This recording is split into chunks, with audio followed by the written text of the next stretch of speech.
critères qui ont été retenus pour la deuxième phase. Quelle est la liste? Quels sont les principaux documents qu'il faut pour soumissionner? Comme on l'a dit tout à l'heure, il faut être déclaré, il faut être une entreprise qui est déclarée. Et pour cela, vous avez deux principaux éléments qui matérialisent cette déclaration, à savoir la DFE. D'abord, le registre de commerce, qui est en quelque sorte l'acte de naissance de l'entreprise, le registre de commerce et du crédit mobilier, donc qui matérialise la naissance de l'entreprise. Ensuite, la DFE, c'est-à-dire la déclaration fiscale d'existence. Et après cela, il vous faut une facture CIE ou une facture SODECI ou encore un contrat de bail. Ensuite, nous avons besoin de deux états financiers, des états financiers de l'année 2018 et 2019. Donc, les états financiers de 2 années, contrairement à la première phase où on exigeait les états financiers de 3 années. Et ça, c'est dans l'intention de prendre le plus grand nombre de personnes parce qu'il y a des entreprises qui avaient été créées en 2018 qui n'avaient pas la possibilité de postuler. Ensuite, il faut l'attestation de régularité fiscale, comme nous l'avons dit tout à l'heure, et l'attestation de régularité CNPS qui prouve que vous êtes à jour jusqu'au 31 décembre 2019.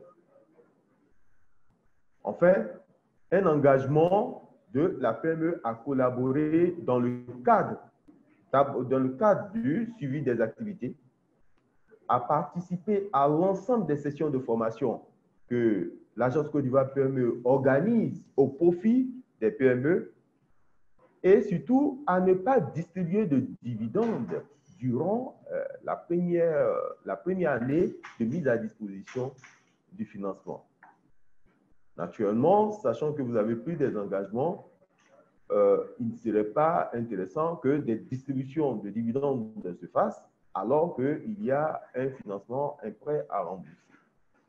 Donc, voilà un peu les principaux documents qu'il y a à fournir.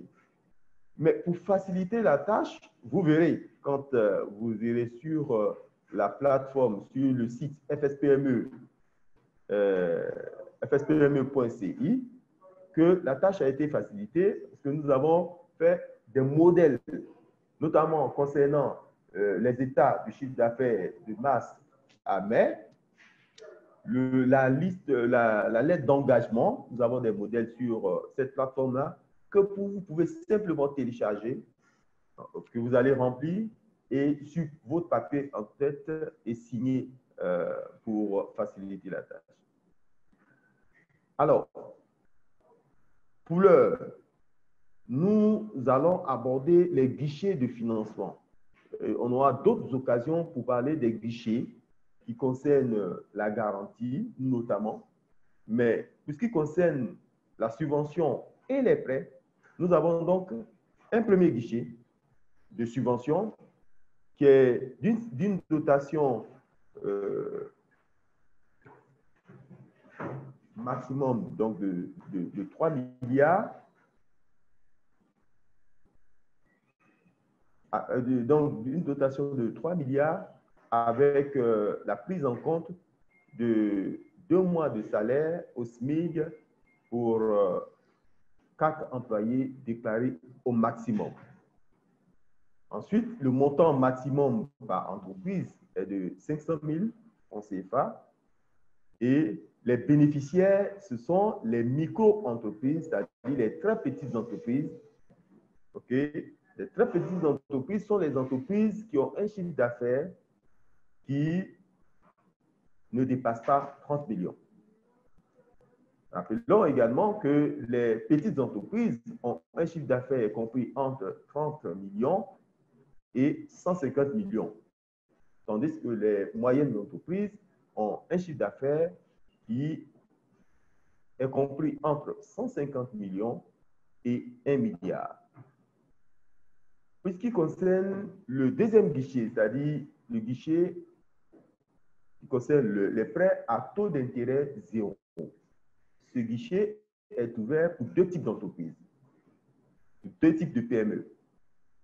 Il s'agit des TPE, donc des très petites entreprises ou micro-entreprises, et des petites entreprises. Donc, les moyennes entreprises ne peuvent pas bénéficier de prêts à taux zéro. Donc, l'objet de ce prêt, c'est donc, qui est un prêt sans intérêt, comme on peut le constater, c'est de financer les besoins en fonds de roulement des PME qui sont impactés par la crise, avec une dotation maximum de 4 milliards de francs CFA. Le montant maximum du prêt est de 5 millions pour les très petites entreprises ou micro-entreprises et de 10 millions de francs CFA pour les petites entreprises. Donc, comme on l'a dit, ce sont les micro-entreprises et les petites entreprises qui peuvent bénéficier de ce fonds. Alors, les caractéristiques, bien sûr, ce sont des prêts d'une durée comprise entre 18 et 36 mois, avec 8 mois de différé. Comme on l'a dit, le taux d'intérêt est de 0%. Ensuite,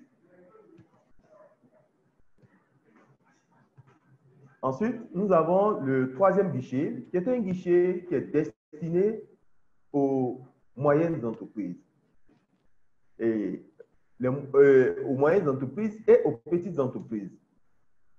Donc, dans le cadre de ce guichet, les petites entreprises qui avaient droit à 10 millions, à taux zéro, peuvent aller sur le troisième guichet, qui est un guichet donc à taux réduit 2,5%, jusqu'à hauteur de 15 millions de francs CFA.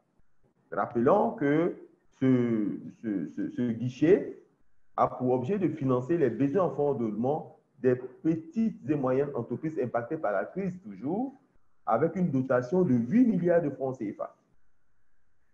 Le montant maximum du prêt, comme on l'a dit tout à l'heure, est de 15 millions de francs CFA pour les petites entreprises et de 100 millions de francs CFA pour les moyennes entreprises. D'accord? Et on rappelle que les moyennes entreprises ont un chiffre d'affaires compris entre 150 millions de francs CFA et 1 milliard de francs CFA. En termes de caractéristiques, il s'agit donc de prêts d'une durée de 18 à 36 mois avec 8 mois de différé. Avec 9 mois maintenant de différé. Donc, le taux, c'est 2,5%. Ici, c'est marqué 8 mois, mais en réalité, c'est 9 mois. Alors, quels sont les secteurs qui sont concernés par ces financements, par ces programmes?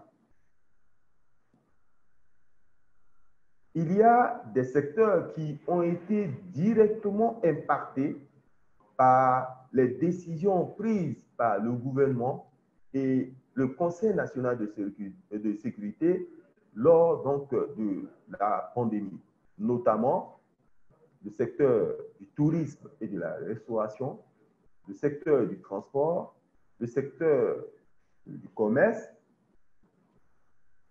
le secteur de l'hôtellerie. Tous ces secteurs ont été directement impactés. Bien entendu, tous les autres secteurs ont été indirectement impactés. Donc, tout le monde peut bénéficier du fonds de soutien aux PME, mais avec une priorisation pour les secteurs les plus impactés.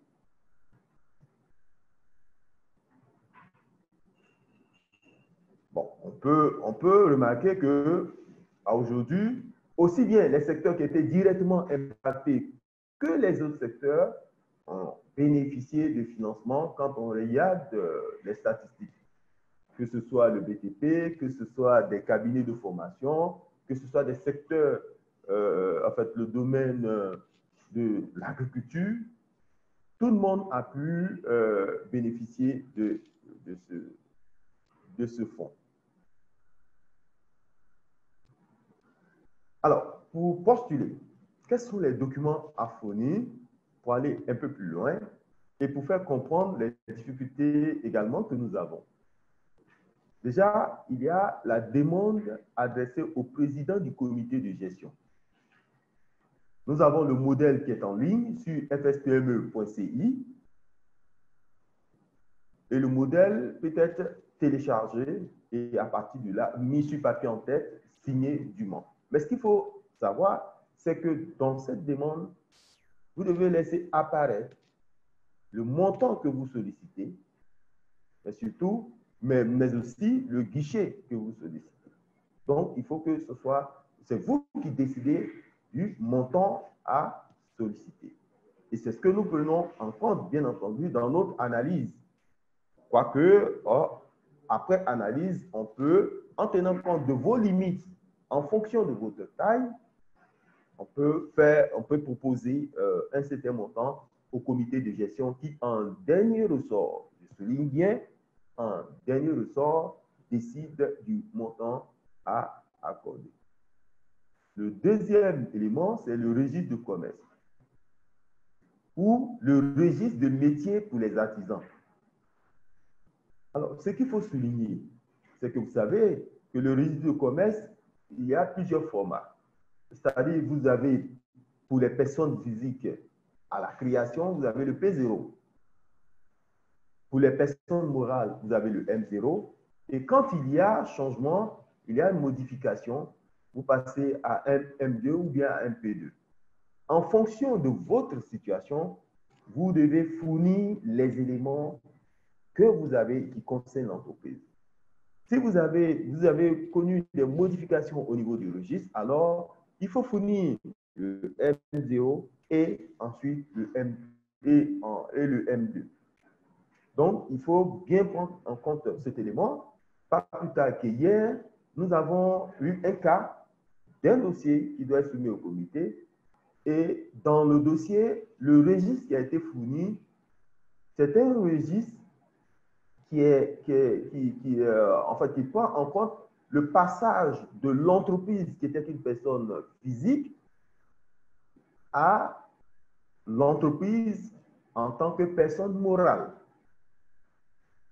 En fait, de façon formelle, quand vous devez passer d'une entreprise individuelle à une entreprise, à une personne morale, on vous demande de, si vous voulez bien entendu garder le même nom, la même raison sociale, on vous demande donc de procéder à la clôture, à la fermeture de la première entreprise et de créer simultanément la deuxième entreprise qui est une personne morale. Donc, ce qu'on va vous donner, ce serait un registre M0, mais qui matérialise la création de la nouvelle entreprise.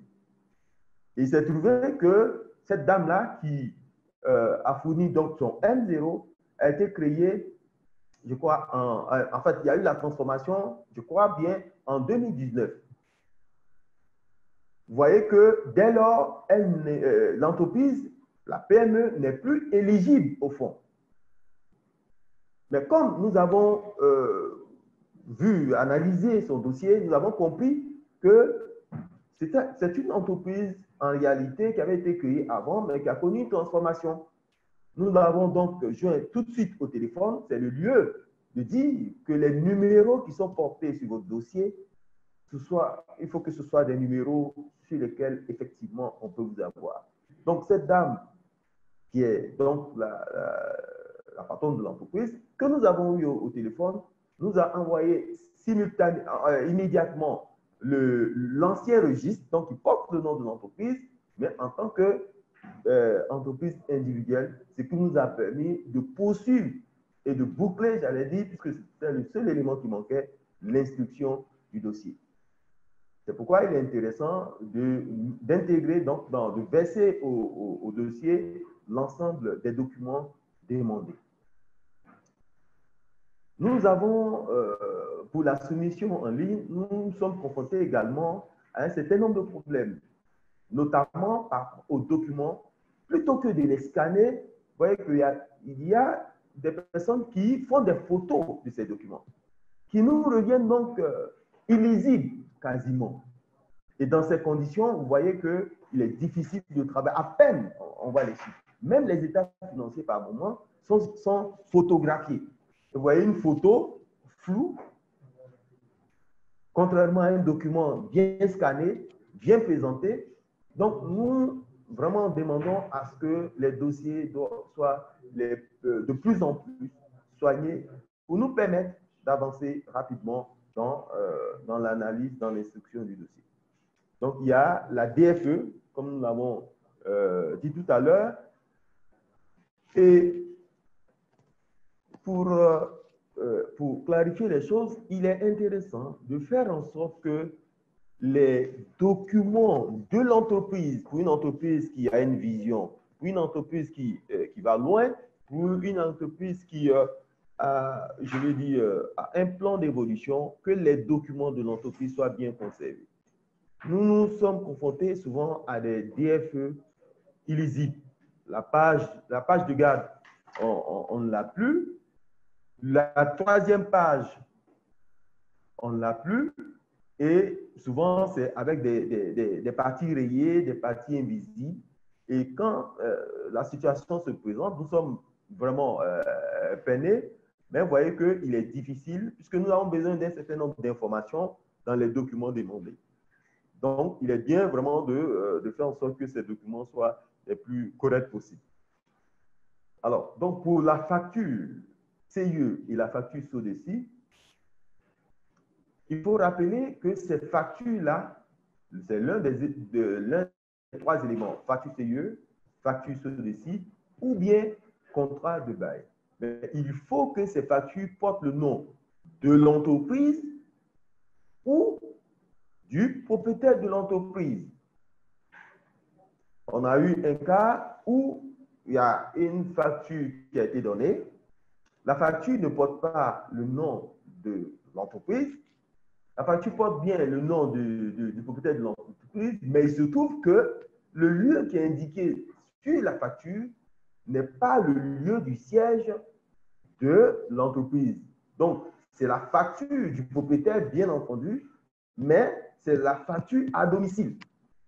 Or, les éléments dont nous avons besoin, ce sont plutôt des éléments qui concernent l'entreprise. Généralement, les entreprises, il y a beaucoup d'entreprises individuelles qui sont logées à domicile, ce qui n'est pas mauvais pour un début d'activité. En ce moment-là, on peut accepter que la facture soit une facture qui porte le nom de l'entreprise et dont les éléments d'information sur la facture soient liés au domicile. Il en est de même donc pour la facture SODECI. Et ensuite, les états financiers que nous demandons. Vous voyez, nous invitons les PME à se rapprocher de comptables ou à se rapprocher de centres de gestion agréés pour que les états financiers soient des plus soignés. Nous recevons souvent des états financiers qui, vous voyez, quand vous avez un bilan et que le bilan n'est pas équilibré, vous posez des questions. Okay? Vous avez certaines structures où vraiment les éléments d'information montrent que le bilan ne traduit pas la réalité. Donc, nous vous invitons à faire en sorte que les documents fournis soient les plus corrects. Et on a dit que les états financiers de 2018 doivent être certifiés. Donc, il faut qu'il y ait un visa, une attestation qui prouve que ces états...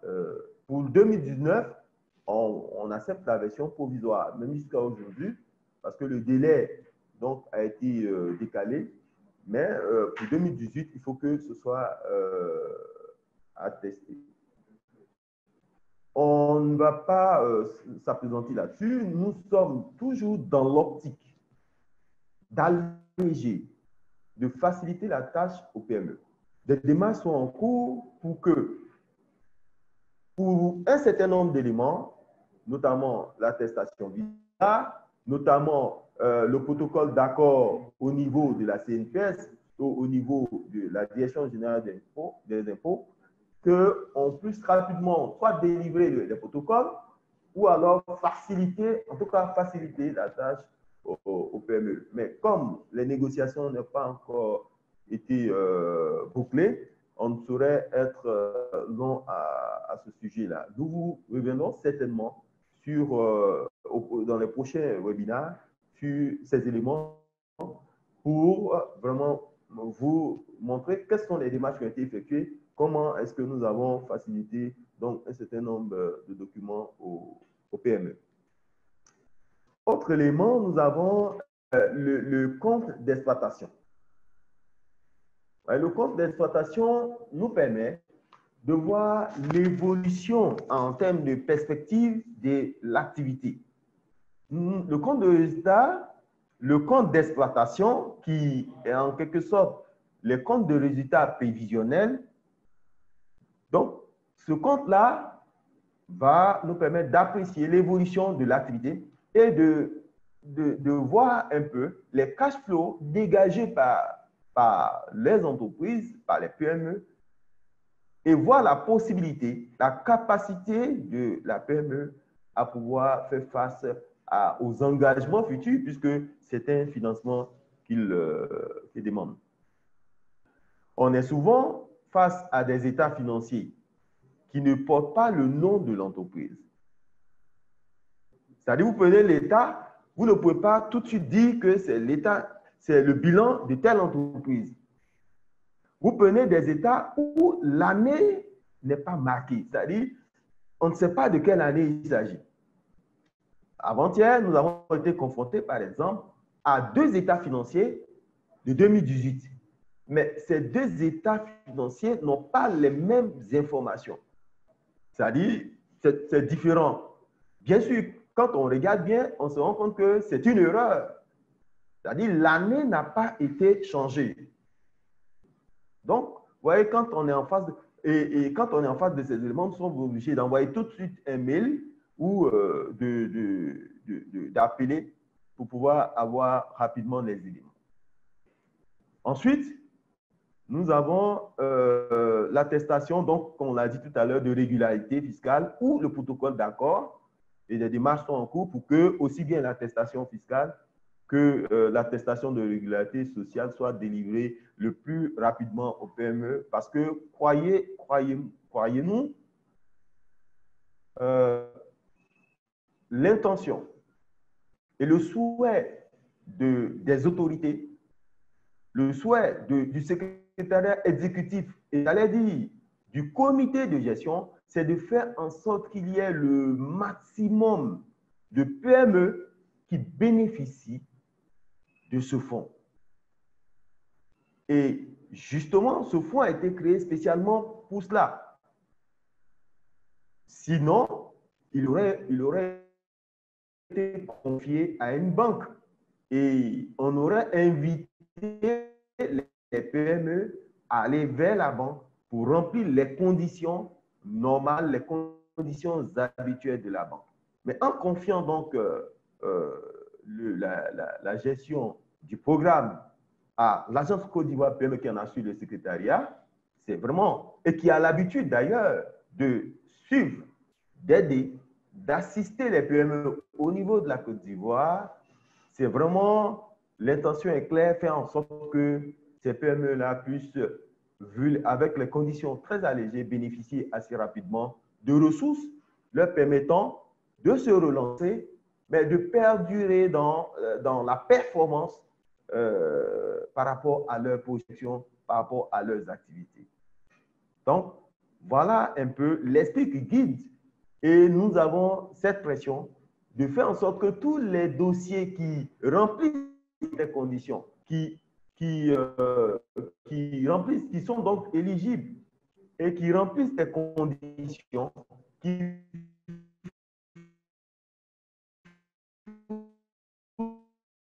fournissent les documents soit le plus rapidement traités et acheminés vers les données. Et en dehors de ça, nous avons une lettre. Avant, vous savez que dans la première phase, il y avait au moins 4 lettres. Mais maintenant, c'est une seule lettre d'engagement avec clause supplémentaire qui est de ne pas, donc de s'engager à ne pas distribuer de dividendes pendant au moins 1 an après avoir reçu le crédit. C'est tout à fait logique. Parce que vous ne pouvez pas avoir des engagements et distribuer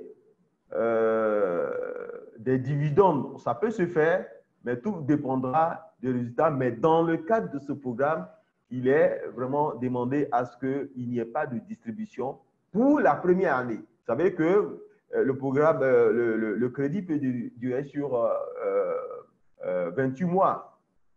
D'accord? Donc, vous avez la possibilité, après, de faire de la distribution. Ensuite, vous avez le tableau comparatif. Vous savez que dans la première phase, les mois qui étaient pris en compte, c'était les mois de janvier, février, mars, avril.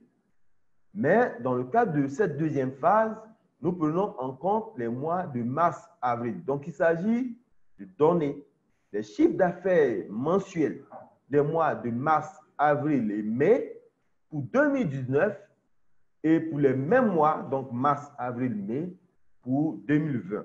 Et à partir de là, nous faisons par derrière des calculs pour mesurer le degré d'impact de la pandémie sur votre activité. Et comme vous le savez, c'est un critère d'éligibilité. Donc, voilà pour ce qui concerne les éléments. D'accord? Il faut relever simplement que en termes de référence, il est important que les emails portés sur les documents soient des emails qui sont valables. Parce que souvent, on envoie des emails et puis on a un retour que l'email n'est pas correct. Ou souvent, on a des numéros de téléphone qui sont portés, mais on n'arrive pas à joindre. Or, il est impératif, quand le dossier n'est pas complet, de rapidement joindre le dirigeant afin qu'il complète son dossier et que nous puissions rapidement acheminer. Pour dire clair, quand nous recevons un dossier, nous avons un délai pour le traitement de ce dossier. Dès lors qu'il est complet, nous n'avons pas le droit de garder par devant nous un dossier qui est complet. Et donc, vous voyez toute la pression que nous avons donc, quand le dossier est complet et nous sommes obligés, puisqu'il y a plusieurs étapes. La première des choses que nous faisons, c'est de vérifier la complétude du dossier. Dès lors que le dossier est complet, nous passons à la phase de traitement du dossier. En ce moment, nous renseignons les éléments d'information financière et ensuite, à partir donc des indicateurs, nous faisons notre première analyse et une seconde analyse est faite au niveau complètement du secrétariat exécutif et c'est à partir de là que nous faisons la proposition donc d'octroi ou non donc du crédit à la PME. Donc, voilà pour les éléments que nous avions à présenter concernant donc les documents à fournir.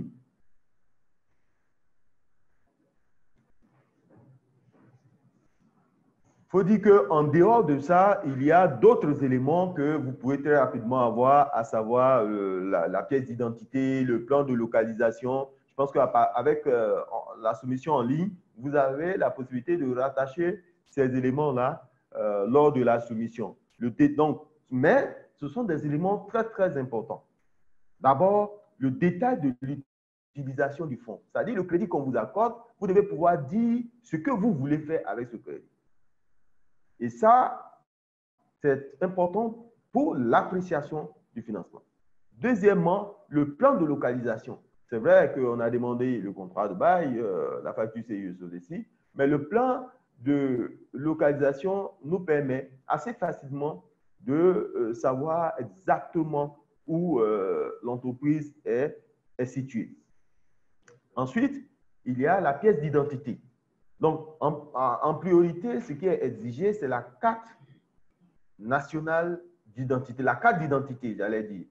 La carte d'identité. Parce que en lieu et place de ça, il y aura des gens qui vont fournir, par exemple, le passeport. C'est-à-dire quand vous êtes sur place, quand vous n'êtes pas en voyage, ce qui est demandé, donc c'est la pièce, la carte d'identité. Ou le certificat de résidence. Et le dernier élément sur lequel on voudrait bien mettre l'accent, c'est le RIB. Alors, le RIB, c'est la banque qui délivre le RIB. On a vu des cas où les gens ont pris leur numéro de compte qu'ils ont donc écrit sur un papier en tête et qui nous ont envoyé. Non, ce n'est pas de ça qu'il s'agit. Nous voulons un document provenant de la banque qui atteste que c'est votre numéro. Mais vous devez vous assurer que le RIB que vous donnez, c'est le RIB, c'est le compte sur lequel vous voudrez que lors du financement, le prêt soit logé. J'espère que c'est bien noté à ce niveau-là. Alors, nous allons maintenant aborder quelques éléments de statistiques concernant donc l'évolution des activités. D'abord, au niveau du secrétariat exécutif et ensuite au niveau du comité de gestion. Du 15 au 31 août, c'est, j'allais dire, la première semaine par rapport à cette deuxième phase, nous avons reçu 977 au total, 977 dossiers. Et sur les 977, 642 dossiers ont été examinés par le secrétariat exécutif pour un montant total de 12 milliards 900, un montant total demandé de 12 milliards 968 millions 747 470.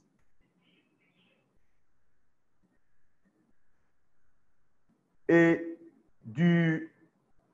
donc, dans la même période, 97, donc vous voyez qu'il y a 642 dossiers qui ont été examinés par le secrétariat exécutif, mais il y a 97 qui ont été acheminés vers le comité de gestion qui décide.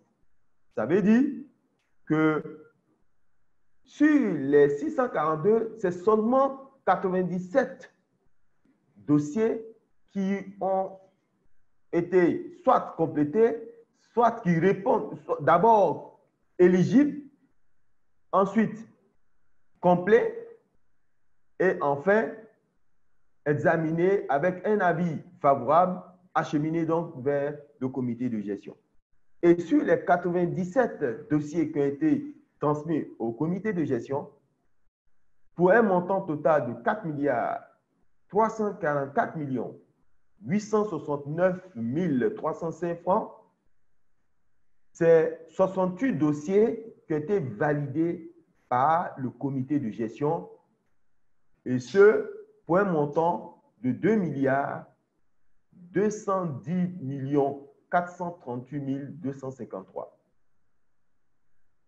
Et ça devait permettre de maintenir des emplois au nombre de 1281 parce que, rappelons-le, l'un des objectifs de l'État en créant le fonds de soutien EPME et tous les autres fonds, c'est de permettre aux entreprises de relancer leurs activités mais aussi, évidemment, de leur permettre de conserver les emplois ou alors, plus loin, de faire en sorte que les emplois ou les employés qui ont été mis en chômage technique puissent être recrutés à nouveau.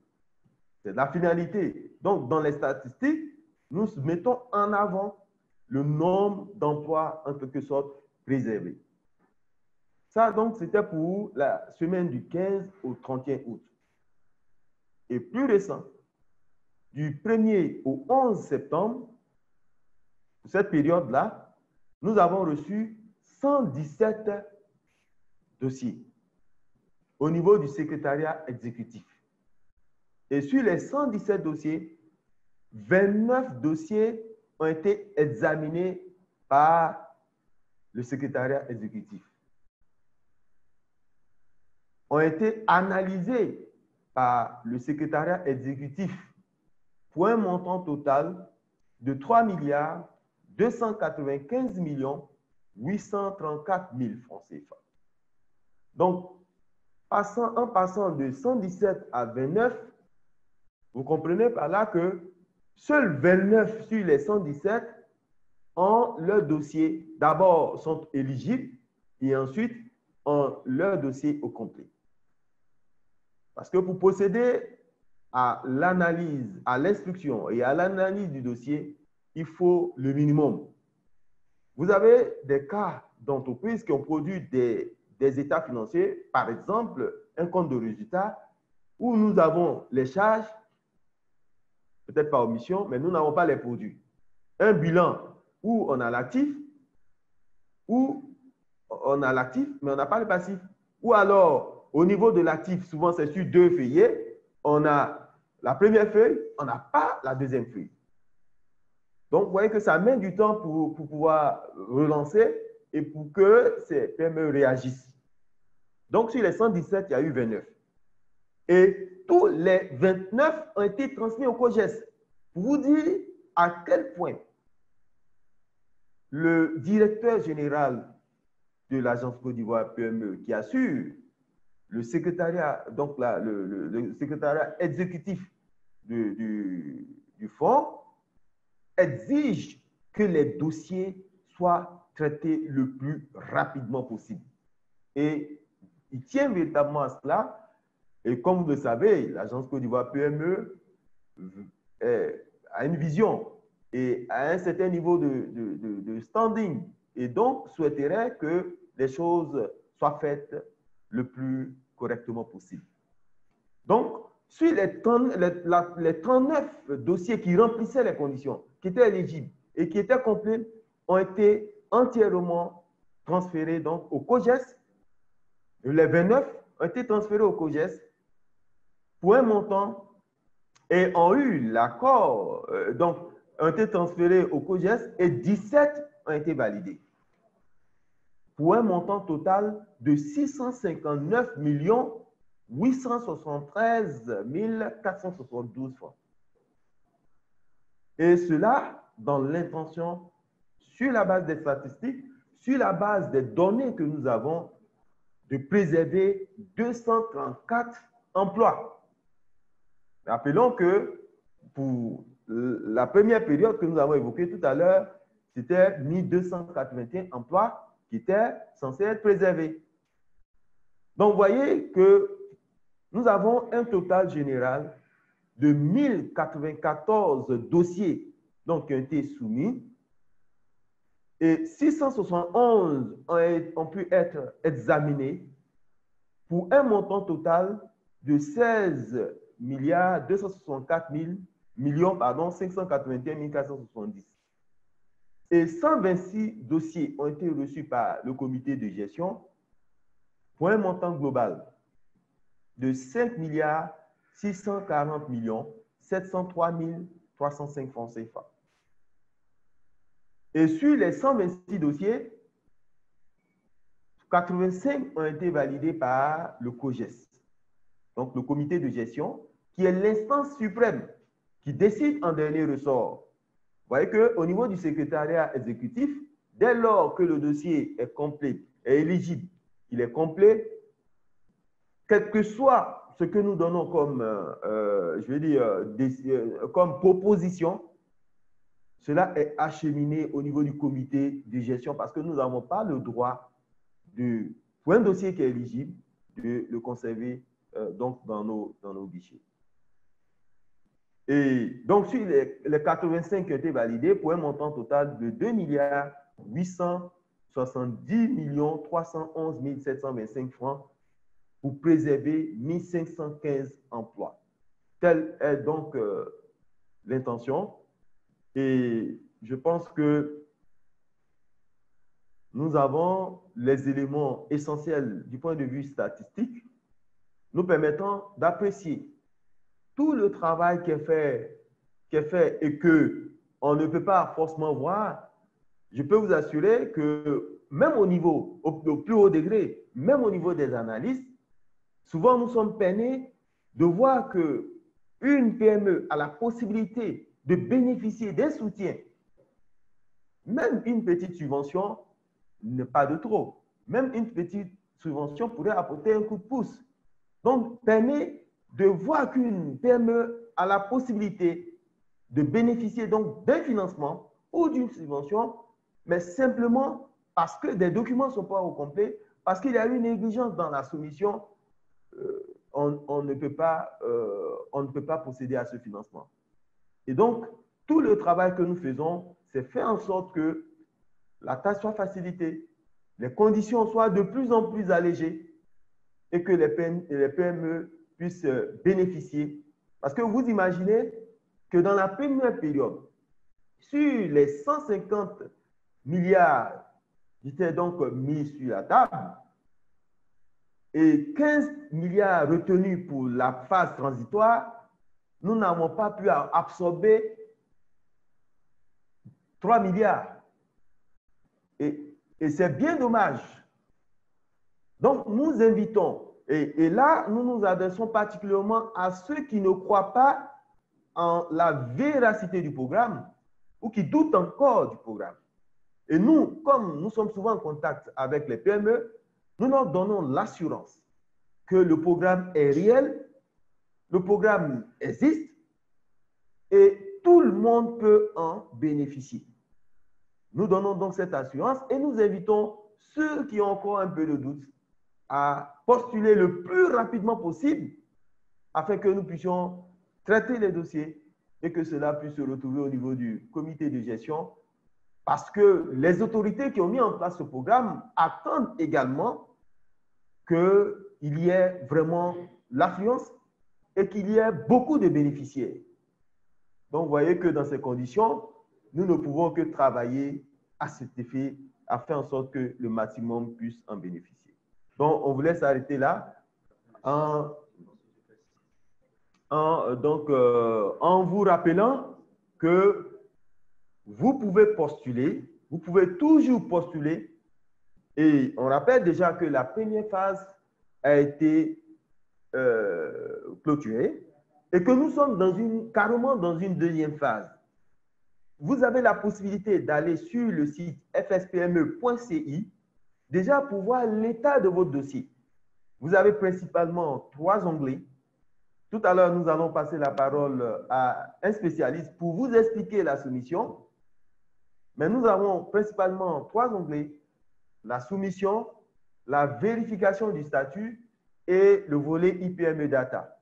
Donc, vous avez la possibilité de voir votre statut. Si on vous dit que votre dossier est en cours ou a été acheminé au COUGES et en cours de validation, alors il n'y a pas d'inquiétude à se faire. Mais si on vous dit que le dossier est incomplet et qu'on vous invite à aller resoumissionner, vous allez donc soumissionner et croyez-moi, votre dossier sera pris en compte et traité comme il se doit. Donc, nous vous invitons à aller sur le site fspme.ci.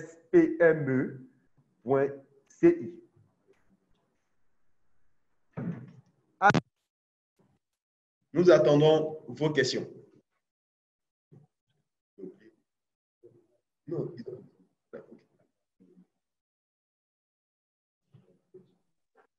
D'accord. Nous avons des questions dans le chat. Je pense que nous allons lire certaines questions pour parce qu'elles sont plus longues, nous allons ensuite ouvrir les micros pour ceux qui ont les mains levées. Vous pouvez les garder levées. Et tout à l'heure, nous vous passerons la parole. Allô, Anderson, est-ce que tu m'entends? Oui, je t'entends. D'accord. En fait, on va lire. Il y a eu pas mal de questions dans le chat, donc je pense on va commencer par le chat. Oui. Et puis ensuite, on pourra ouvrir les micros de ceux qui ont les mains levées. Pour les questions dans le chat, je précise qu'il y a il y a des questions aussi bien techniques que des questions sur le fonctionnement même du FSPME. Donc, je pose la question de de Monsieur Étienne Boni, qui demandait qu'en est-il des PME ayant débuté leurs activités en 2020? 2020.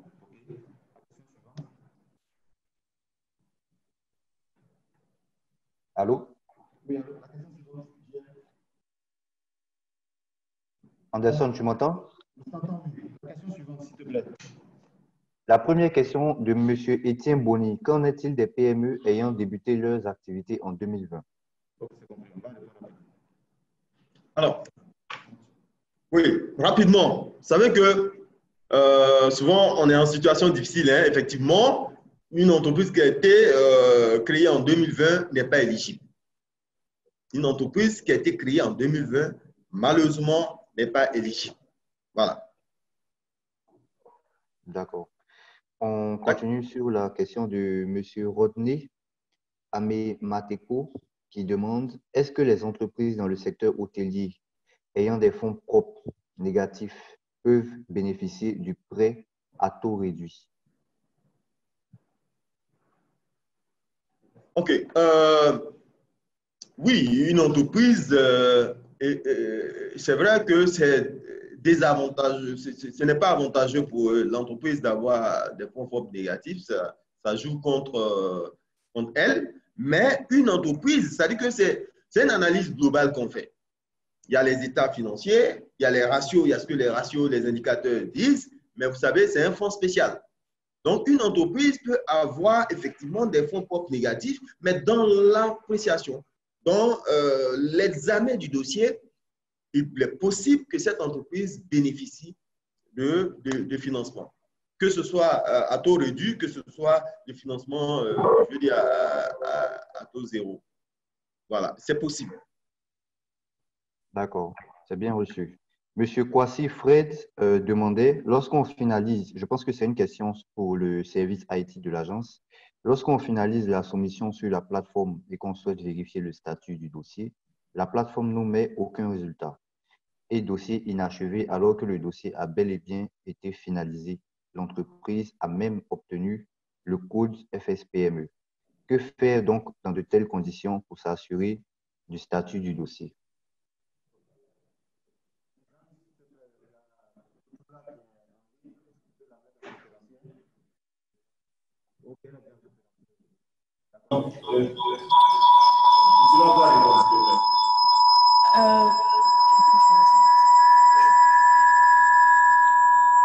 Et puis là, il y a des interférences. Oui, Allô? il a fermé son micro maintenant. D'accord. Pour répondre à ce monsieur, je vais dire qu'en fait, quand on a soumissionné au niveau de la phase 2, on ne vérifie pas automatiquement son statut. Monsieur Saka pourra confirmer le délai de traitement des différents dossiers, mais le module statut de dossier concerne uniquement les soumissions de la phase 1. Les statuts de dossier pour la phase 2 ne sont pas encore en ligne. Donc, ça ne sert à rien de partir sur ce module-là et vérifier un statut parce qu'il ne retrouvera pas des éléments relatifs à son dossier soumissionné pour la V2. D'accord.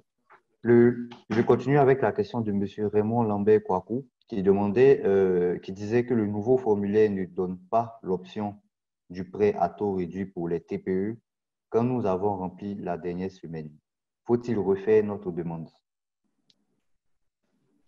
Les différents prêts sont affichés en fonction de la catégorie d'entreprise.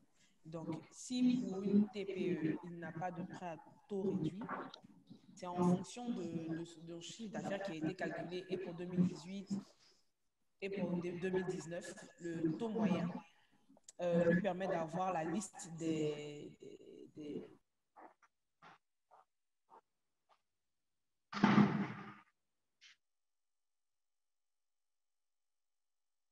Allô, Pétula, est-ce que tu m'entends? Allô? Oui, je t'entends maintenant. Ok, vas-y. Donc, je disais, la liste des fonds, enfin, des guichets est affichée en fonction des chiffres d'affaires. Je pense qu'il faut désactiver le micro de Anderson. Oui, il vient de le faire. D'accord. Et donc, que l'on soit une TPE, une PE ou une moyenne entreprise, on a affiché en fonction des chiffres d'affaires qu'on a renseignés et du calcul moyen qui est fait sur les deux exercices de 2018-2019, on a la possibilité d'avoir soit une subvention, soit un prêt à taux zéro ou un prêt à taux 2,5%. Donc, si par exemple, le prêt à taux 2,5% n'est pas affiché, c'est qu'effectivement, notre catégorie d'entreprise n'a pas droit à ce fonds. Mais tout de même, quand nous met, par exemple, plafond 15 millions, on peut faire en deçà de 15 millions, demander en deçà de 15 millions ou se limiter à 15 millions de francs. D'accord. Donc, ça répond à la question de M. Soro Doté qui avait demandé, qui avait dit que plusieurs entreprises ont sollicité des montants au-dessus de 15 millions, mais sur le site, c'est marqué 15 millions comme plafond. Mais D'accord. Nous passons à la… Oui, vas-y, vas-y. Je voulais demander, elles ont sollicité plus de 15 millions via quel moyen? Ce n'est malheureusement pas précisé dans son D'accord. message. D'accord. Donc, on va poser la question suivante de M. Anissé Banti. Une PME peut-elle bénéficier à la fois de la subvention et du prêt? Une PME peut-elle bénéficier De la subvention et du prêt. Oui, oui, effectivement, une PME peut bénéficier de prêts et de subventions à la fois. Mais il s'agit beaucoup plus des TPE et des micro-entreprises. C'est-à-dire TPE ou micro, qu'on appelle aussi micro-entreprises. C'est généralement ces PME-là qui bénéficient, ce sont ces PME qui peuvent bénéficier de prêts et de subventions. D'accord? D'accord. Monsieur Raymond Lambert-Kouakou disait ceci. Les cabinets de traduction sont largement tributaires des secteurs prioritaires, entre parenthèses, tourisme, hôtellerie, voyage. Les prestataires de services des secteurs prioritaires sont-ils considérés comme faisant partie des secteurs prioritaires eux-mêmes?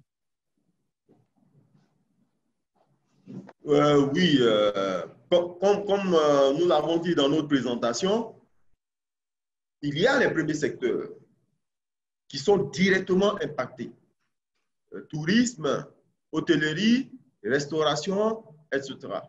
Mais de façon générale, en dehors de certains secteurs, de façon générale, tous les secteurs sont indirectement impactés. Donc, vous imaginez que, je pense que nous avons des cabinets qui ont bénéficié de financement, des cabinets même de traduction. Okay. Nous avons des cabinets, nous avons des centres de formation qui ont bénéficié de financement. Donc, c'est possible. Voilà. D'accord. On a ensuite M. Aboubakar Silla qui souhaite savoir dans quelle catégorie classer une entreprise qui a réalisé en 2018 un chiffre d'affaires hors taxe de 160 millions de francs CFA et en 2019 un chiffre d'affaires hors taxe de 80 millions de francs CFA. OK. Alors, ce que nous faisons, c'est la moyenne, hein, pour ne pas léser, parce qu'on peut avoir une année une année de vache maigre où ça marche bien, et puis ensuite, donc on fait la moyenne de ces 2 années. Donc, vous imaginez que ici, sur 80 millions, ça vous fera 240. Divisé par 2, on sera à 120. Donc, 120, vous êtes classé petite entreprise. D'accord? Donc, vous êtes classé petite entreprise avec un chiffre d'affaires de 160 millions en 2018 et un chiffre d'affaires de 80 millions en 2019. Donc, en tant que petite entreprise, vous pouvez bénéficier d'un financement allant jusqu'à 15 millions de francs CFA. Vous avez la possibilité de bénéficier d'un financement allant à 10 millions de francs CFA à 0% et de 15 millions de francs CFA à 2,5%. Merci. D'accord. Alors, M. Souleymane Fofana demandait s'il était possible de revenir sur les critères d'éligibilité du FSPME.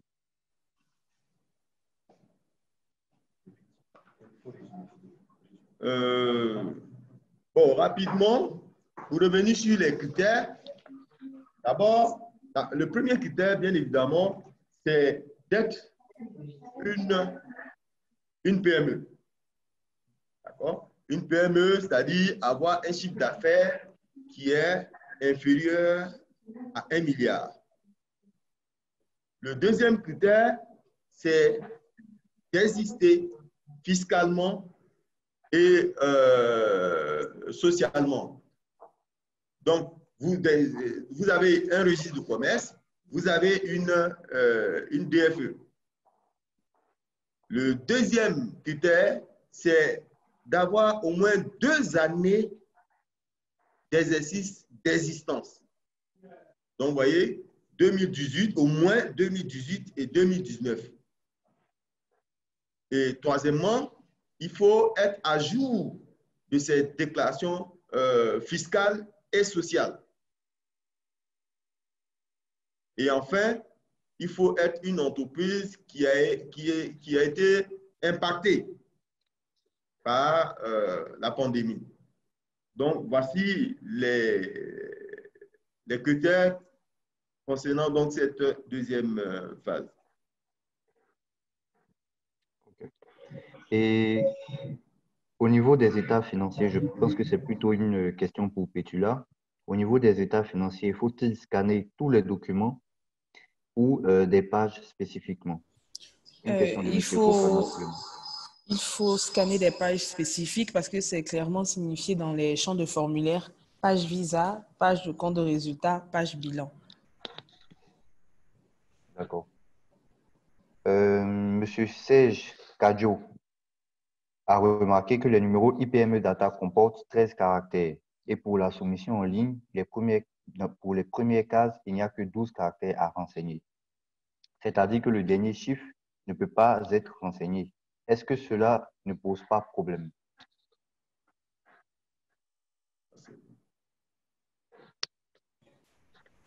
Cela ne pose pas problème en tant que tel, mais cela nécessite une vérification, une revérification.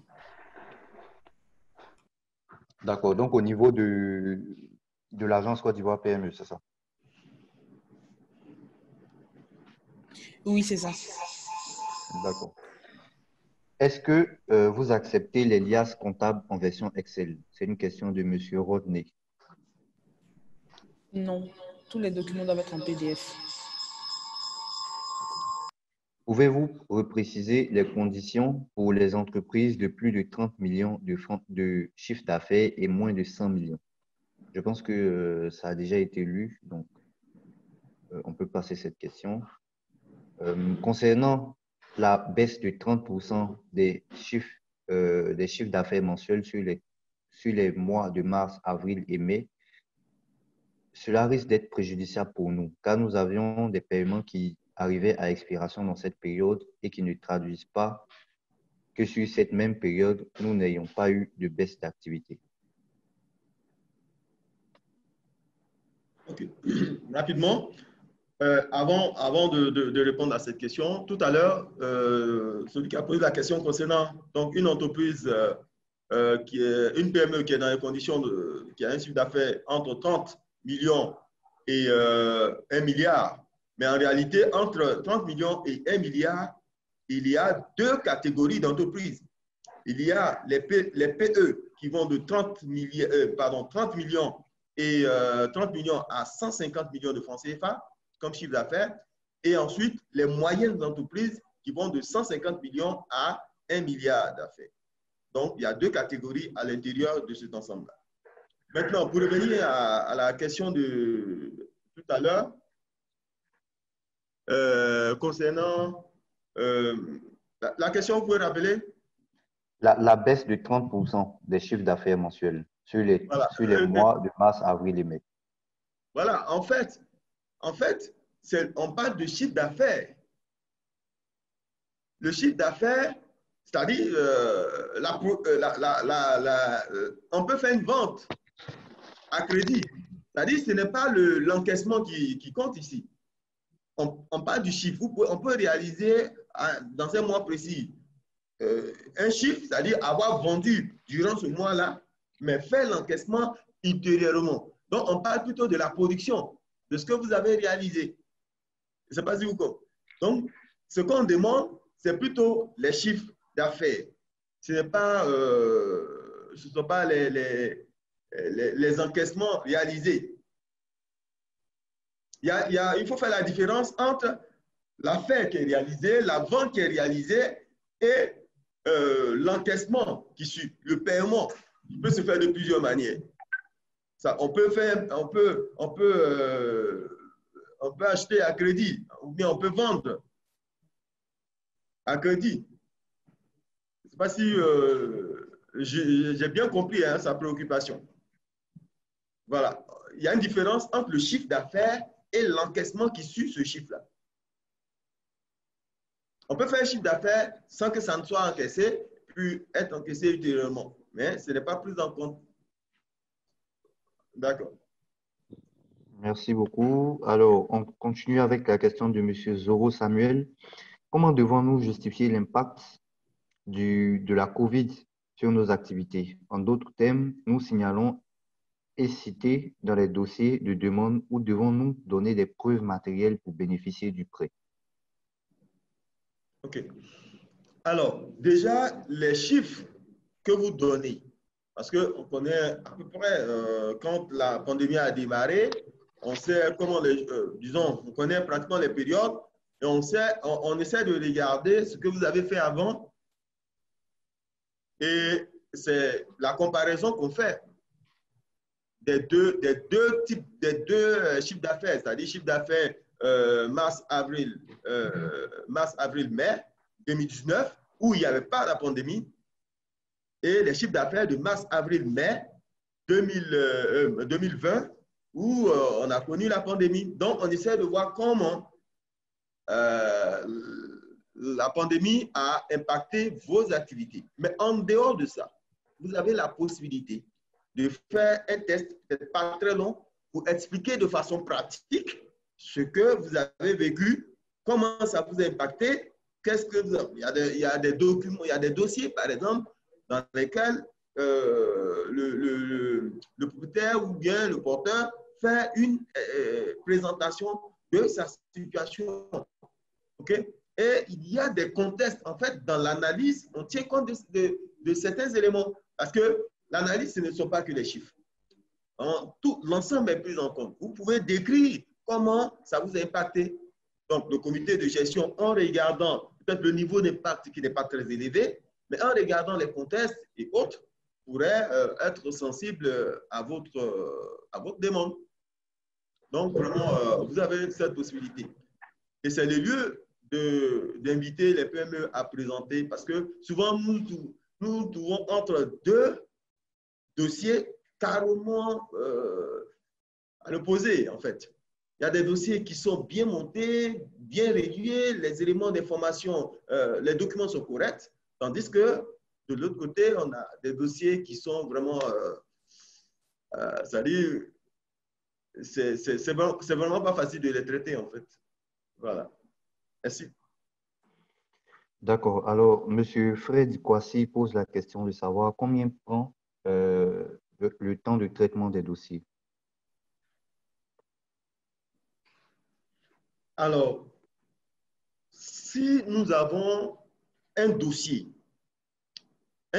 qui est éligible, qui est complet, nous avons, c'est-à-dire du parcours, donc du constat donc du dossier éligible et complet jusqu'au COJES, nous avons un maximum de 10 jours. tout en sachant que ce passage-là, il y a plusieurs étapes. Donc, nous, on va vérifier l'éligibilité, la complétude, on va faire les analyses. Et ensuite, au plus haut, au niveau du secrétariat exécutif, ça sera achevé en termes d'analyse et une proposition sera faite au comité de gestion. Et vous savez que le comité de gestion se réunit régulièrement, mais pas tous les jours. Et donc, en l'espace de 10 jours, logiquement, vous devez pouvoir avoir une réponse pour un dossier qui est correct par rapport à l'issue de votre dossier. Donc, disons un traitement en 10 jours. D'accord. Monsieur Kwasi Alfred demande également s'il est possible de présenter le compte d'exploitation prévisionnel sur un format annuel au lieu d'éclater le document mois après mois. Non, justement, par rapport au compte d'exploitation, nous demandons plutôt le format annuel, mais nous le demandons pour plusieurs années, c'est-à-dire de 2020 à 2023. Effectivement, on a eu des entreprises qui ont éclaté donc, le compte d'exploitation mois par mois. C'est plutôt année par année. Voilà. C'est-à-dire, on aura, par exemple, vous avez les éléments, les libellés, et vous avez une colonne pour 2020, une colonne pour 2021, une colonne pour 2022, une colonne pour 2023. Voilà. Merci. OK. On a M. Kwaku Raymond Lambert qui souhaite savoir si la lettre d'engagement fait référence à un engagement à participer aux sessions de formation fournies par l'agence. Est-ce qu'il aurait la possibilité de connaître le calendrier de ces formations, au moins de façon générale, et la qualité de personnel à participer? Bon, déjà pour le calendrier, bon, souffrez qu'on ne puisse pas vous donner un calendrier. Je pense que ce qu'il faut faire, et c'est mieux d'ailleurs, c'est de se rapprocher de l'agence Côte d'Ivoire PME pour voir quels sont les différents programmes que l'agence propose aux PME. Parce qu'en dehors même de la formation, il y a des sessions d'encadrement, de coaching, il y a même d'autres programmes de financement, peut-être qui ne sont pas connus. Donc, il faut se rapprocher pour être imprégné et pour bénéficier de tous les avantages, parce que l'agence Côte d'Ivoire PME a été créée pour ça, pour assister, pour aider.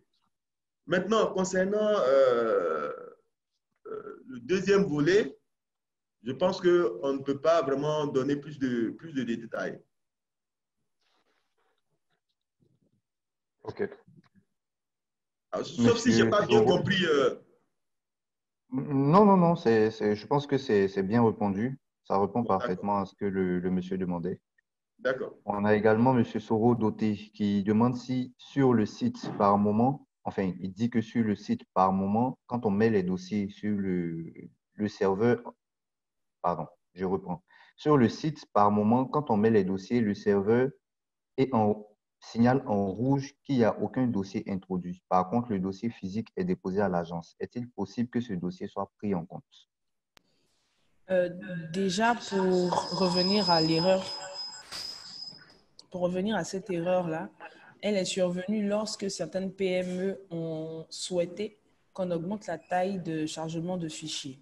La taille de chargement de fichiers a créé certains soucis parce que plusieurs personnes mettaient des fichiers très volumineux. Donc, actuellement, on a limité à 1 méga. Il faut que ça reste à 1 méga. Et il n'y a vraiment plus d'erreur depuis la semaine dernière qu'on a limité les chargements de fichiers à 1 méga. On peut charger moins ou se limiter à 1 méga, il n'y aura pas d'erreur là-dessus. Et pour les documents physiques, il faudra que tous les documents soient numériques pour qu'à chaque soumission, on attribue un numéro de dossier qui pourrait être suivi après. Parce qu'il faut qu'après, tout soit rentré en base. Il faut que toutes les PME arrivent à soumissionner sur la plateforme qui est fonctionnelle actuellement. Voilà. Merci. Je pense que les questions qui suivent sont des questions qui se répètent, qui ont déjà été répondues. Donc, nous allons ouvrir les micros pour permettre à tous de prendre la parole. Nous allons débuter avec Madame Kwaku Daniel. Madame Kwaku, est-ce que vous nous recevez? Il faut activer votre micro également.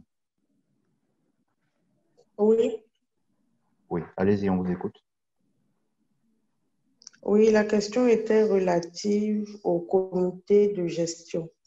Pour savoir exactement à quel niveau, à quel moment, pardon, nous savons que les dossiers transmis sont au comité de gestion.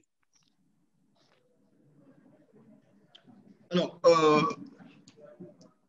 normalement, pour ce que nous prévoyons, c'est faire en sorte que à chaque étape, la PME soit informée de sa situation, de l'état donc de son dossier. Donc, c'est vraiment ce que nous sommes en train de mettre en œuvre du point de vue du système d'information. C'est vrai que pour les choses ne sont pas parfaites, mais nous nous attelons à faire en sorte que vous puissiez avoir les informations à partir de la plateforme en utilisant votre référence. Je ne sais pas si tu as quelque chose à ajouter à ce sujet. L'idée, c'est de savoir exactement à quel moment on peut savoir si le dossier est au niveau du comité de gestion, au COGES, quoi, en fait.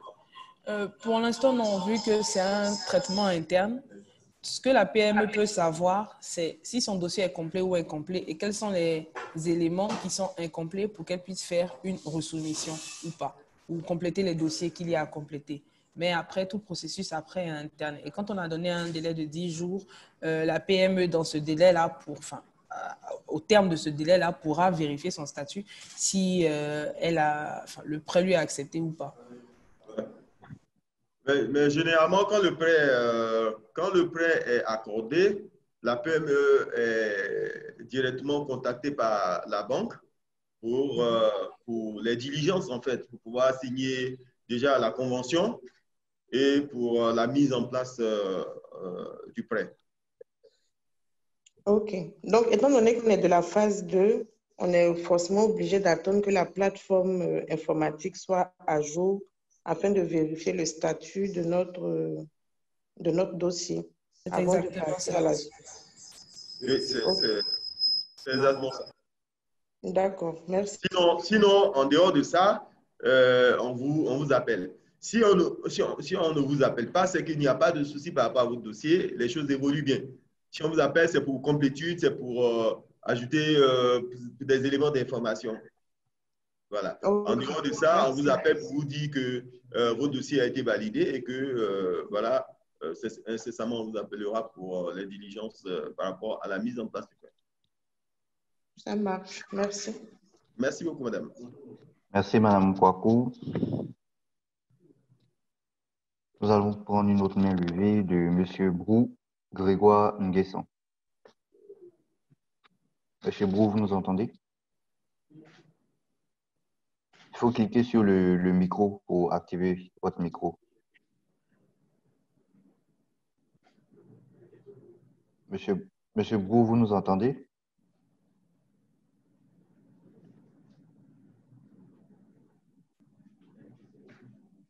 Il faut activer votre micro pour avoir la parole.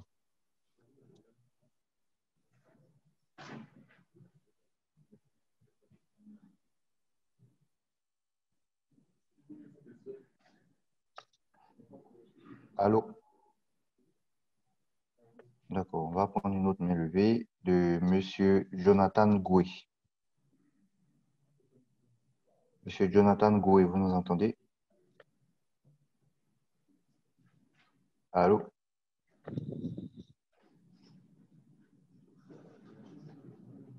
Il faut cliquer sur le micro pour pouvoir avoir la parole.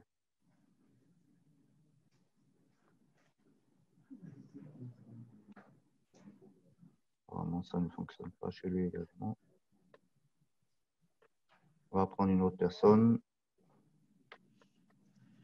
Monsieur Raymond Lambert Kouakou. Monsieur Raymond Lambert Kouakou. Oui, bonjour. Bonjour. Bonjour, monsieur. Bonjour à tous. Déjà, merci à l'agence PME, que ce soit les personnes qui décrochent le téléphone ou au bureau, tout le monde a fait un effort. Il avait 3 questions. La première question, c'était que pour notre société, le dossier était marqué comme complet Et plus tard, ça a été marqué comme non achevé. Donc, après avoir été bien conseillé, nous avons reconstitué le dossier et soumis à nouveau. Et il a un message qui est apparu disant que le dossier, que la demande a bien été faite et que nous allons recevoir un email. Mais nous n'avons pas vu de nouveau numéro de dossier. Il n'a pas eu de email. On n'a pas eu de suite. Donc, à ce stade, on ne sait pas s'il faut refaire la demande encore ou s'il faut patienter parce qu'on n'a pas reçu de email, on n'a pas vu de numéro d'identifiant. Pourtant, il avait un message qui disait que ça a été bien fait. La deuxième question, c'était par rapport à, sur le diapo qui est affiché en ce moment, le diapo qui suit, c'est sur ce diapo que j'avais vu que ça disait 8 millions pour les micro-entreprises. De là venait la question, pourquoi ça ne s'était pas affiché sur le formulaire en ligne. Donc, peut-être de corriger ça dans la présentation. Et la dernière question, c'est s'il y a une société qui, dans la première année, par exemple, a eu un chiffre d'affaires de 10 millions, mais ce n'était pas une année complète, c'était sur une demi-année ou peut-être sur 9 mois. Et après, dans l'année suivante, ils ont eu peut-être 40 à 50 millions. Est-ce qu'ils ne pourront, cette société ne pourrait pas argumenter pour un prêt plus élevé? Parce que dans le premier formulaire, tel que c'était le chiffre d'affaires de l'année précédente. Ça nous a mis dans la catégorie des entreprises, des petites entreprises. Mais là, ce nouveau système qui fait la moyenne des 2 années précédentes nous remet dans la catégorie des TPE. Est-ce qu'il y a possibilité d'argumenter si on a quand même des arguments assez forts qui peuvent montrer qu'on serait en mesure d'être un bon exemple?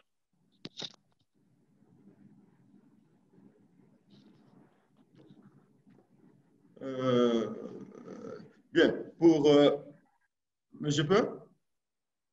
Allô? Oui, allez-y, allez-y. D'accord, ok. Merci pour toutes ces questions. Je pense que pour ce qui concerne le volet lié à la plateforme, tout à l'heure, vous aurez la réponse. 8 millions, je ne crois pas avoir vu 8 millions. Dans le prochain diapo. Voilà, prochain diapo. Bon, dans tous les cas, si effectivement ça a été marqué 8 millions, c'est que c'est une erreur et nous allons procéder à la correction. Mais je pensais plutôt que c'était 8 milliards. 8 milliards, c'est la dotation. En fait, c'est la dotation globale, c'est l'enveloppe globale qui est réservée aux prêts à taux réduit. Autant pour moi. Voilà. Donc, dans tous les cas, on pourra voir ça. Ensuite, voilà, vous avez fait un chiffre d'affaires de 10 millions, on considère sur une période de 9 mois, et puis 40 millions. Vous êtes passé d'une petite entreprise à une TPE. Bon, en fait, souvent, quand on voit ce genre de situation, ça nous met un peu… c'est vrai que ce n'est pas bien intéressant parce que il y a souvent, on est passé donc de 3 années à 2 années. Effectivement, il y a un certain nombre d'entreprises qui se retrouvent dans cette situation où, en passant donc de 3 années, hein, en prenant en compte 3 années de chiffre d'affaires, cette entreprise, en passant de 3 années de chiffre d'affaires à 2 années, c'est vrai, l'intention, c'était d'alléger. On est passé de 3 états financiers et que les gens de 2017, les PME avaient la difficulté donc, pour produire les états de 2017 et il y a beaucoup qui ont été créés en 2018 ou fin 2017. Donc, pour prendre en compte tout ça, ça a été allégé. On est passé de 3 années d'exercice à 2 années. Mais en le faisant, certaines entreprises ont été, je veux dire, un peu lésées parce que ça fait passer donc d'une catégorie, après calcul, par exemple, comme vous dans votre cas, vous êtes passé de PE, de petite entreprise à micro-entreprise ou TPE. Malheureusement, dans ces conditions, on ne peut pas faire grand chose. On est amené à respecter, je veux dire, les règles et vous classer pas autrement quoi, que TPE. Donc, vous ne pouvez bénéficier que maintenant. Vous faites toujours, vous avez toujours la possibilité, au niveau de la demande, d'expliquer votre situation. Bon, tout ça, vous avez la possibilité de le faire. Mais déjà, comme vous savez que en tant que TPE, vous avez droit à tel montant, de façon extraordinaire, on peut avoir des décisions au niveau du comité de gestion en remontant plus haut. Mais je pense que ce sera de façon extraordinaire, quoi. Voilà. Sinon, on s'en tient au montant, à la limite, en fonction de la taille. Donc, il y a deux limites. Merci. Voilà. Allez-y. Non, c'était juste pour vous remercier. Mais j'attendais juste la réponse pour la troisième question. D'accord, ok. Pour l'autre question. Là? La réponse pour la troisième question, c'est ce que je viens de dire là. Le TPE, vous êtes passé de TPE là. PE à TPE. Je faisais référence à la question par rapport à la plateforme. S'il fallait... oui, à la première question. Oui. Ok, désolé. C'est plutôt la première question. Un instant. Ok. Par rapport à la plateforme, comme je disais, si vous avez soumissionné suivant les critères de la phase 2, il faudra attendre qu'on mette en ligne le volet de recherche pour les statuts de dossier de la phase 2. Actuellement, les résultats qui sont sur le module statut de dossier sont ceux de la phase transitoire, donc la V1. Et si vous allez faire une recherche là-bas, vous ne trouverez pas forcément quelque chose d'objectif ni très proche de la réalité. Il faudra attendre et sûrement que cela sera communiqué avec les équipes le support des équipes de communication. On vous dira quand est-ce que ces résultats-là sont en ligne et à partir de ce moment-là, vous allez vérifier votre statut de dossier avec votre numéro de dossier V2, FSPME et tous les numéros à la suite. Quand vous allez voir votre dossier, s'il est incomplet, on vous dira clairement la DFE manque ou tel document manque. Il faudra cliquer sur tel lien pour charger à nouveau ces documents-là. Dans le cas où votre dossier est complet, le processus se poursuivra. Mais il ne faudra pas, dès maintenant, là, après avoir soumis, ou le lendemain ou dans les 2 jours à suivre, aller chercher un statut de dossier parce qu'il ne sera pas là-bas. Ce sont des réponses très claires. Je vous remercie tous les deux. Merci beaucoup à vous. Je vous en prie.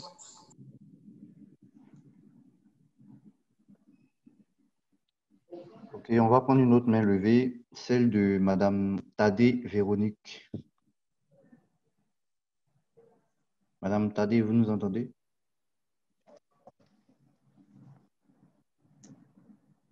Activez votre micro, s'il vous plaît, Madame Tadé.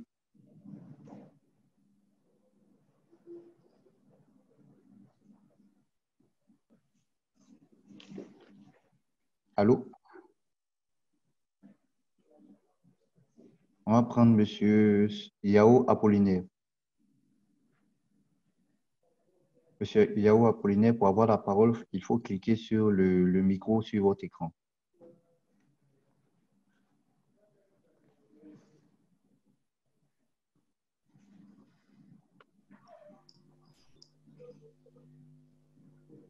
Allô, Monsieur Apollinaire, vous nous entendez? Oui, je vous entends. Allez-y. D'accord. Merci. Ma question sera relative aux transporteurs. Les transporteurs. Anciennement, les transporteurs, on ne leur faisait pas exigence du registre de commerce et de la DFE. Ils utilisaient le cas de transport et la patente pour exercer. Maintenant, pour remplir les dossiers, on se trouve face à une situation où, pour prouver leur ancienneté, on se demande s'il faut qu'ils utilisent, puisque la liste des dossiers demande le RCCM et la DFE, est-ce que si on utilise la carte de transport et le numéro, le code identifiant pour le paiement de la patente, cela peut être valable pour justifier leur ancienneté. Ensuite, pour justifier de l'attestation de régularité fiscale, il est impossible de l'avoir dans l'état actuel parce que pour l'avoir, il faut être rattaché par une DFE formelle à un centre des impôts. Aujourd'hui, cela est pratiquement impossible pour elles, pour ceux qui sont transporteurs simplement. Donc, alors qu'on peut leur délivrer une attestation de patente. Ça, c'est possible au niveau des services des impôts. Donc, nous demandons, est-ce que cette attestation de patente peut être utilisée en lieu et place de l'attestation de régularité fiscale qui leur est demandée? Voilà. Merci. Merci, M. Yao. Bien. Merci, monsieur Yao, pour vos questions. Effectivement, le domaine du transport, c'est l'un des domaines considérés comme les plus sinistrés. Et donc, c'est avec beaucoup d'attention que nous traitons les dossiers qui viennent de ces secteurs-là. Alors, il y a eu beaucoup d'entreprises, beaucoup de PME du domaine du transport qui ont été financées.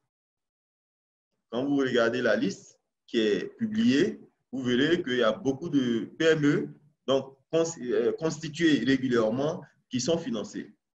Mais la particularité, pour ce que vous avez présenté, c'est que c'est un transporteur à titre, je vais dire, individuel, qui n'est pas constitué en entreprise, en PME, et donc qui voudrait bénéficier du fonds.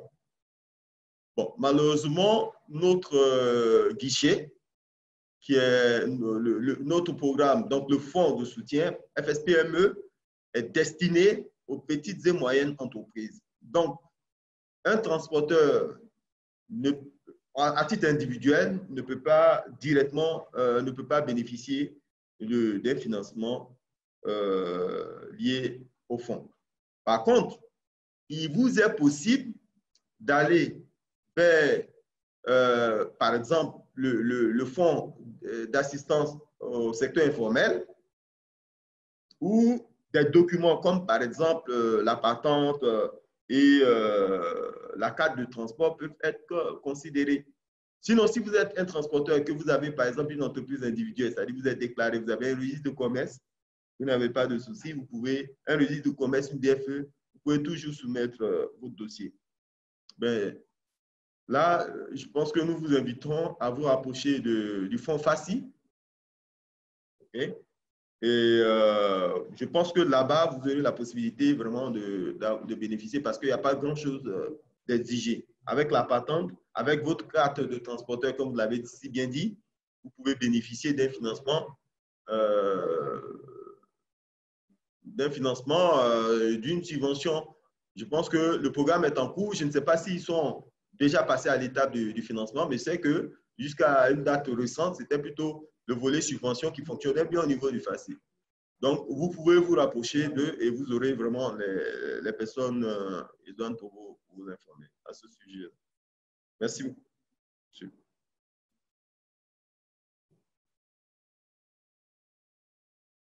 Allô, Jean-Luc? Jean-Luc, s'il te plaît.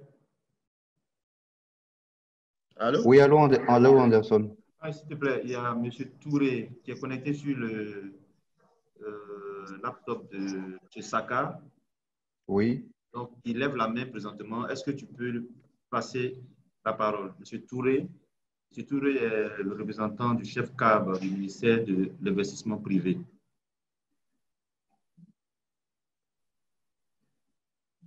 Je pense que c'est bon. Il faut juste qu'il active son micro.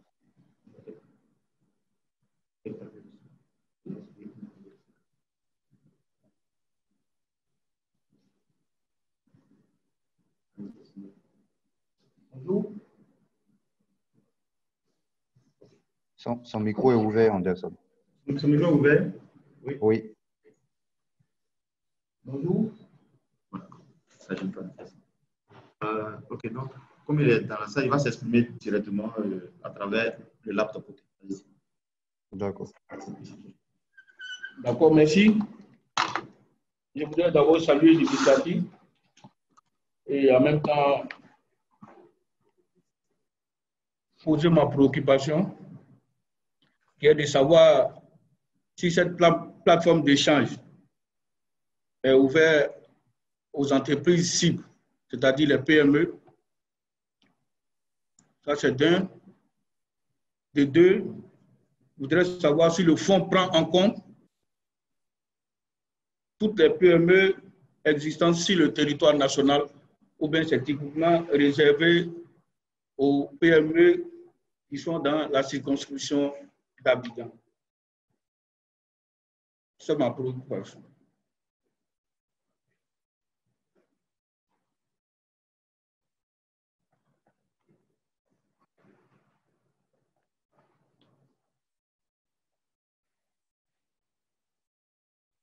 Bon, la plateforme, hein, peut-être que le service de communication est bien placé, mais je pense que c'est ouvert à tout le monde. Tout le monde peut participer aux échanges. C'est vraiment, vraiment ouvert.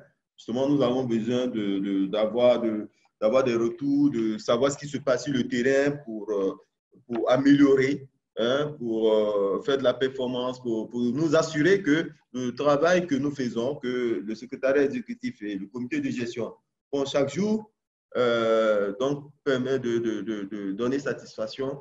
Nous avons besoin de savoir aussi quelles sont les difficultés et quels sont les points d'amélioration. Donc, nous invitons tout le monde à participer à ce forum qui a lieu régulièrement.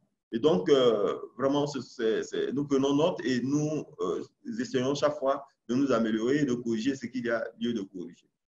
Maintenant, par rapport à la deuxième question, effectivement, le fonds est ouvert à tout le monde. Tout le monde, déjà, par rapport au secteur d'activité, ce n'est pas seulement les secteurs prioritaires que nous avons cités tout à l'heure, tourisme, restauration, hôtellerie, transport, commerce.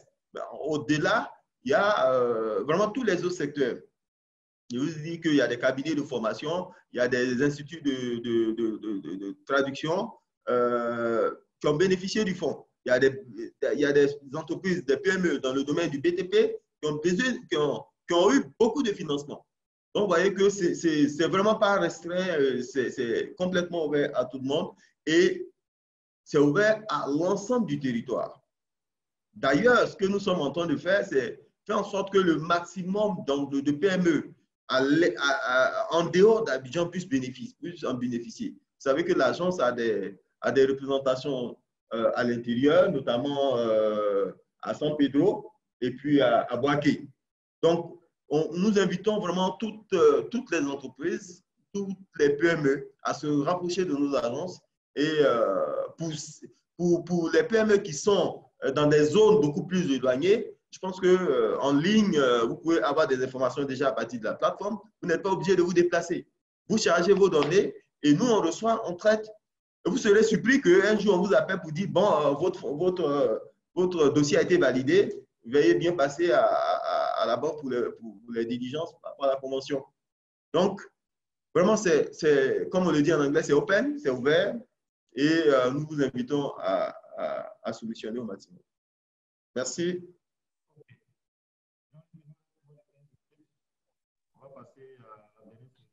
OK. Monsieur Fred Kwasi souhaite poser une question. Monsieur Kwasi, vous avez la parole. Allô? Oui, allô? Vous m'entendez? On vous entend bien. Ma question est la suivante. Il y a eu 126 dossiers qui sont passés au comité de gestion et il y a 85 dossiers qui ont été retenus, soit un taux de rejet de 30%. Ma question, c'est de savoir, lorsque les dossiers sont rejetés, est-ce qu'on envoie au moins un mail aux différents soumissionnaires pour leur donner la raison du rejet? Parce qu'en banque, parce que ça, si on rejette un dossier, soit c'est parce que l'analyse a montré que la rentabilité de l'activité ne peut pas couvrir les échéanciers, soit c'est par des défauts de sûreté, mais en tout cas, on te donne un justificatif. Mais ici, je me demande, les 30% de dossiers qui ont été rejetés pourquoi?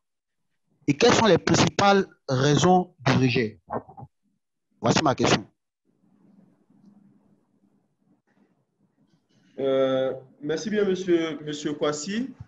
C'est une question très intéressante, très pertinente. Effectivement, on fait le constat que de la soumission donc à la validation du dossier, vraiment, il y a un pas, il y a des retenues, mais ce n'est pas forcément, c'est-à-dire le dossier peut ne pas avoir été acheminé, mais pas forcément parce que ce dossier-là est rejeté.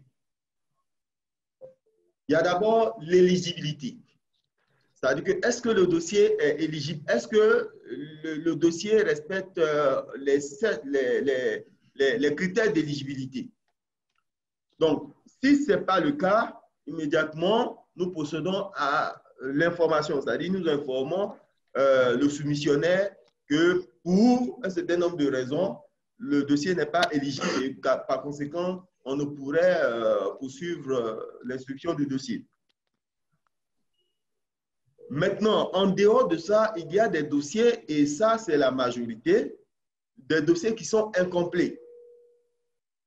Un dossier qui est incomplet ne peut pas être valablement traité. Donc, pendant que les autres dossiers sont acheminés, les dossiers qui sont en stock et incomplets, nous appelons donc les soumissionnaires, les dirigeants, afin qu'ils complètent leur dossier, afin qu'ils nous donnent les informations complémentaires et pour avoir un dossier complet et poursuivre l'instruction de ces dossiers-là. D'accord? Donc, essentiellement, vous aurez des dossiers qui sont incomplets. Il y a des dossiers pour lesquels, par exemple, il y a des attestations qui ont été données, mais qui ne sont pas des attestations valables, puisque les délais sont passés. D'accord? Donc, on est obligé d'attendre que le soumissionnaire refasse, par exemple, son attestation et nous envoie le document. Donc, là, pour la majorité, ce sont des dossiers qui sont mis de côté le temps de les compléter et les traiter pour ensuite les acheminer. Rares sont les dossiers qui sont… parce que de façon générale, quand la PME sait qu'elle n'est pas éligible, par exemple, pour une entreprise qui a été créée en 2020, sachant qu'elle n'est pas éligible, elle ne va pas soumissionner. Donc, c'est rare, il est très rare que nous ayons des dossiers inéligibles. Par contre, il peut y avoir des rejets, mais là encore, c'est des cas extrêmement rares qu'il y ait un rejet. Et le rejet est fait au niveau du comité de gestion. Donc, le dossier est acheminé au niveau du comité de gestion qui, en dernier ressort, décide du rejet éventuellement. D'accord. Donc, voilà un peu ce qu'on pourrait dire par rapport à ce dossier-là, à ces questions. Merci beaucoup. Monsieur Kwasi, est-ce que vous avez d'autres questions? Non, je n'ai pas d'autres questions. Merci beaucoup. On a Monsieur Souleymane Fofana qui n'arrivait pas à activer son micro. Monsieur Fofana, vous nous entendez? Je vous entends. Est-ce que vous me recevez, vous? On vous entend très bien. Allez-y.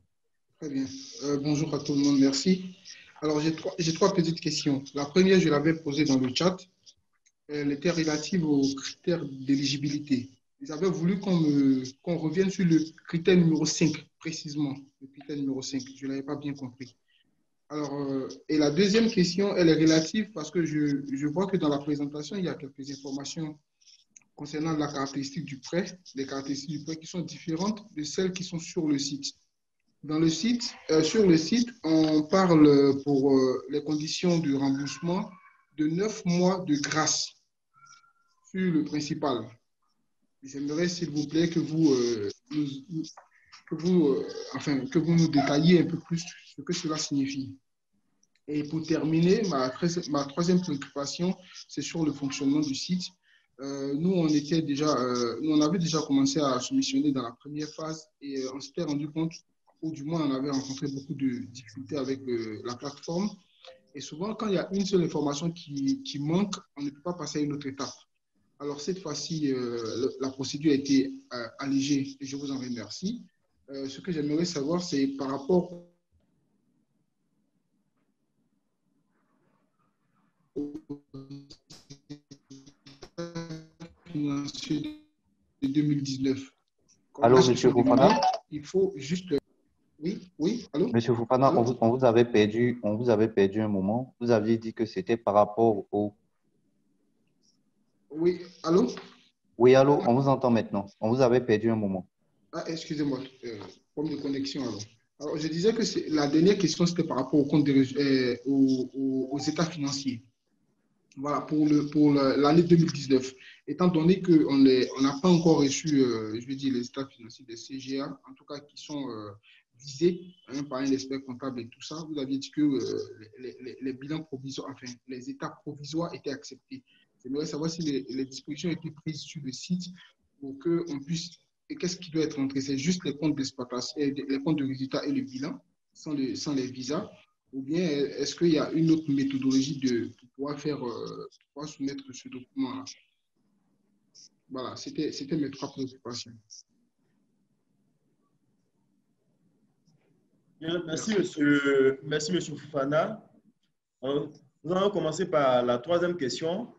Effectivement, pour les états financiers, donc déjà, c'est les états financiers de 2018 qui doivent être certifiés. Pour 2019, nous recevons toujours les états financiers provisoires. Maintenant, ce sont les bilans et comptes de résultats seulement qui doivent être chargés au niveau de la plateforme, au niveau du site. Il y a des gens qui essaient de charger toute l'alias. Non, on n'a pas besoin de l'alias. On a besoin du bilan et du compte de résultat. Le bilan, on s'assure que tous les éléments sont, à savoir le volet actif et le volet passif. Pour le compte de résultat, on s'assure qu'il y a bel et bien les charges et les produits. D'accord? Voilà. Et puis, pour 2018, il faut charger également le visa pour 2018. Maintenant, pour la première question, sur le critère d'éligibilité, ce que nous voyons actuellement, c'est-à-dire fournir une note sur le plan de continuité des activités. Bon, le plan de continuité, en réalité, bon, je voudrais, au nom du groupe, nous excuser parce que, effectivement, dans la mise en forme, je pense que tous les éléments, la mise à jour, tous les éléments n'ont pas été pris en compte. Nous nous excusons et à la prochaine séance, nous pensons que tout sera réglé et les choses seront plus claires. Mais pour vous expliquer, le plan de continuité, en fait, prend en compte deux éléments, c'est-à-dire le compte d'exploitation, tout ce qu'on appelle le compte de résultat prévisionnel, et le plan de trésorerie. Ce sont des éléments et tout ce que vous pouvez dire autour de tout ça par rapport à votre activité. Mais c'est essentiellement les deux-là que nous retenons dans le plan de continuité.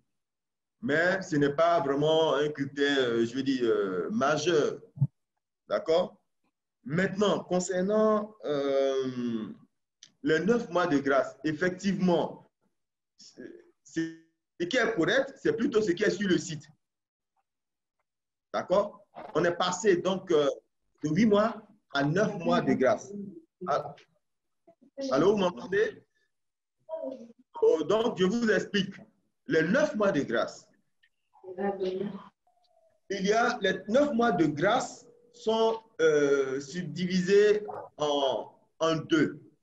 Vous savez qu'au niveau de la banque, quand vous avez un crédit et que vous avez des différés, c'est-à-dire que vous avez un différé, pendant la période de différé, vous payez les intérêts. D'accord? Et après la période de différé, vous payez à la fois le principal. D'accord? Dans le cadre de ce programme, madame, si vous pouvez couper votre micro, s'il vous plaît. Alors, donc, comme je disais, il y a 9 mois, en réalité, et dans ces 9 mois, pour les micro-entreprises, c'est véritablement 9 mois de grâce. Maintenant, pour les moyennes entreprises et les petites entreprises, il y a, pour les moyennes, pendant les 3 premiers mois, il y a véritablement grâce. C'est-à-dire que vous ne payez ni le principal, ni les intérêts. Mais pour les 6 mois qui suivent, vous payez les intérêts. Et à partir du 10e mois, vous commencez à payer normalement le principal et les intérêts. Donc, c'est une période qui est décomposée en deux pour les moyennes entreprises et les petites entreprises. Donc, dans le système, vous avez 3 mois de grâce, 6 mois, j'allais dire, pour utiliser le terme bancaire, de différé, où vous payez les intérêts, et puis enfin, le reste, donc, pendant lesquels vous payez à la fois le principal et les intérêts. Par contre, pour les micro-entreprises ou les TPE, il y a 9 mois véritablement de grâce.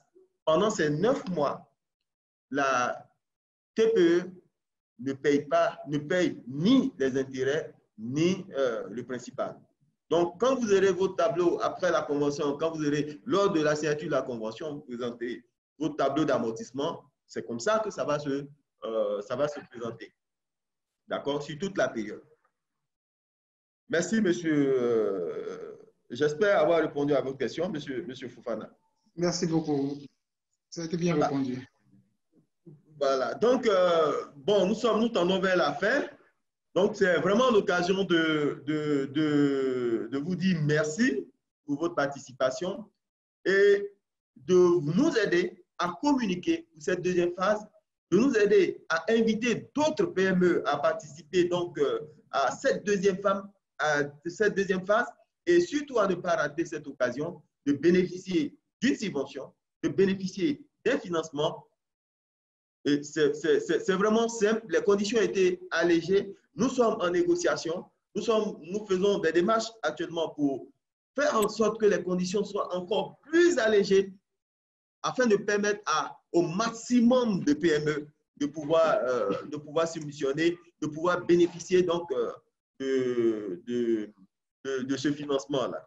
Donc, vraiment, encore une fois, merci. Et allez donc sur la plateforme fspme.ci